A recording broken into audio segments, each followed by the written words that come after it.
ब्राझीलमधील Holstein Phrygian गायीने 3 दिवसात 343 लिटर दूध देऊन जागतिक विक्रम केलाय।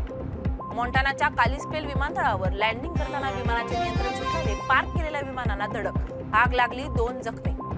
पाकिस्तानचा सैन्य प्रमुख आसिम मुनीर यांनी भारत आणि मुकेश अंबानी यांना थेट हल्ल्याचा इशारा दिलाय। काश्मीरी पंडित सरला भट यांच्या 1990च्या खुनाचा तपास पुन्हा सुरू, JKLF सदस्यांच्या घरावर श्रीनगरमध्ये छापे।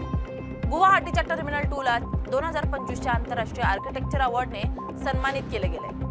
हरिद्वारमध्ये 14 वर्षीय किशोरीवर सामूहिक बलात्कार आरोपींविरुद्ध गुन्हा दाखल। राजस्थान उच्च न्यायालयाने भटकंती कुत्रे आणि जनावरांना शहरातील रस्त्यांवरून हटवण्याचा आदेश दिला। सर्वोच्च न्यायालयाने दिल्ली NCR मधील सर्व भटकंती कुत्र्यांना आश्रयगृहात हलवण्याचा आदेश दिलाय। नवी मुंबईत लोकल ट्रेनच्या ओव्हरहेड वायरमध्ये अडकलेला युवक गंभीर जखमी, पोलीस तपास सुरू। रत्नागिरीतील गणपतीपुळ्यात अंगारकी चतुर्थीनिमित्त भाविकांची मोठी गर्दी, पोलिसांचा कडेकोट बंदोबस्त। इंदापुरात शिवाजी महाराजांच्या आजोबांच्या समाधीवर अतिक्रमण हटवण्यासाठी रास्ता रोको आंदोलन करण्यात आले। छत्रपती संभाजीनगरमध्ये नोकरीवरून काढण्याची धमकी देत शासकीय महिला कर्मचाऱ्यावर बलात्कार केल्याप्रकरणी गेवराईच्या माजी सभापतीच्या पतीविरुद्ध गुन्हा दाखल। बीडच्या वैद्यनाथ बँकेच्या झालेल्या निवडणुकीत आज मतमोजणी, मुंडे बहीण भावाची प्रतिष्ठापनाला।